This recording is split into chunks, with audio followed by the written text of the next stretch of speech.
Warm welcome back to Logo. Lulu Raghavan is the country director of Landor Associates, and her key clients include Cafe Coffee Day, Taj Hotels and Palaces, the Mahindra Group and GMR, to name a few. And starting next week, Lulu Raghavan will curate a special segment called Beyond Logo.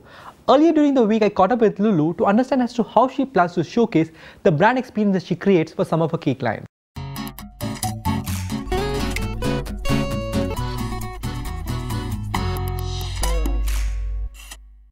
Lulu, as you know that at Logo, we talk about the journey of brands and all that goes into making a brand.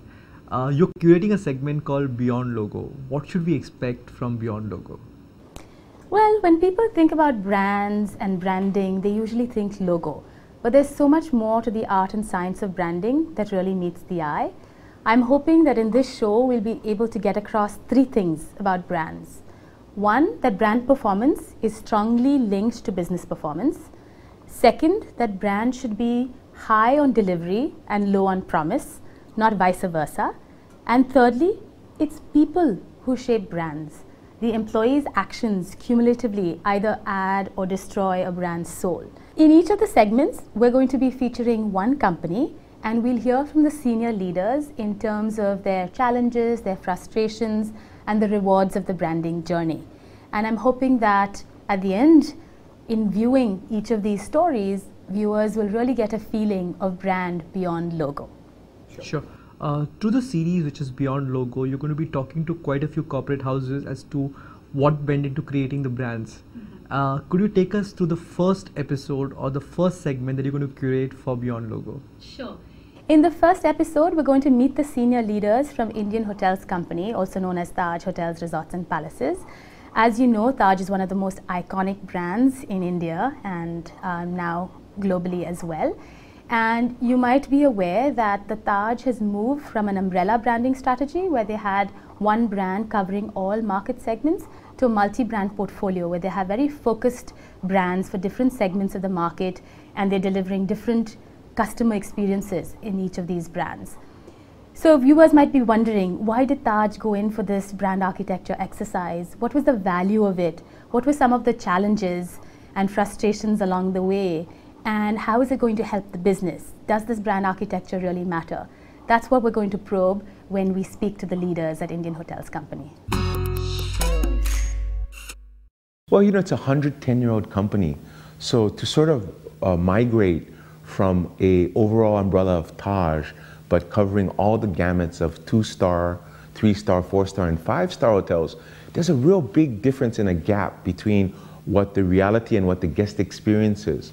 So that brand was extremely important, is that our Taj brand was being diluted by sort of, say, different quality products and services that perhaps meant to be where it is today. He said, what will change? I want to know when the customer walks into this hotel tomorrow when it becomes Vivanta by Taj or a gateway hotel, what will be different? How will the customer experience the brand differently? Same hotel, the next day, what will change? Until we don't get that right, I don't give the okay for the rebranding. So we took another year or two. Post the Taj, what are the other lineup of clients or brands that you have for Beyond Logo? So for the Taj, we're going to be talking specifically about brand architecture. The next one coming up will be Cafe Coffee Day, where we speak to the senior leaders there to talk about how you take a brand that's growing really fast and is quite loved, but prepare it for its next phase of growth. And that's really about brand positioning and brand experience delivery. Beyond that, we'll also speak to the people that are really thinking about branding Mumbai as a destination brand, as a brand that will attract a lot of investment from abroad as well, and a brand that is really going to be improving the lives of the citizens of Mumbai.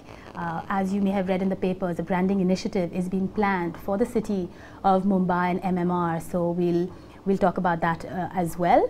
And we will also speak to some senior leaders at Tata to talk about their global ambitions for the Tata brand and everything that they've done in the past 10 years to really make Tata a strong brand globally. And we have a few others in the works as well. Sure. Congratulations firstly, and all the very best for Beyond Logo. Look forward to a couple of episodes which are lined up for future weeks. Thank you, Baljit, and our hope is that it just doesn't stop at the show and the conversation continues. We have set up a microsite, landor.com/beyondlogo, where viewers can go read more in depth about the subject, look up case studies, and really have a conversation about branding beyond the logo with like-minded people from across the world. So I really encourage all viewers to go check it out. Sure. So for Logo and Beyond Logo, all the very best. Thanks very much, Baljit. So don't forget to tune into that next week. The first case study we'll be taking up is Taj Hotels, Resorts and Palaces. On that note, it's a wrap on Logo this week. Thank you so much for watching in. In case you have any feedback, please feel free to write to us. Our Facebook and Twitter IDs are flashing on your screen. Alternatively, you can also write to us at logo@utvmoney.com. Thank you so much for watching in. Till then, goodbye.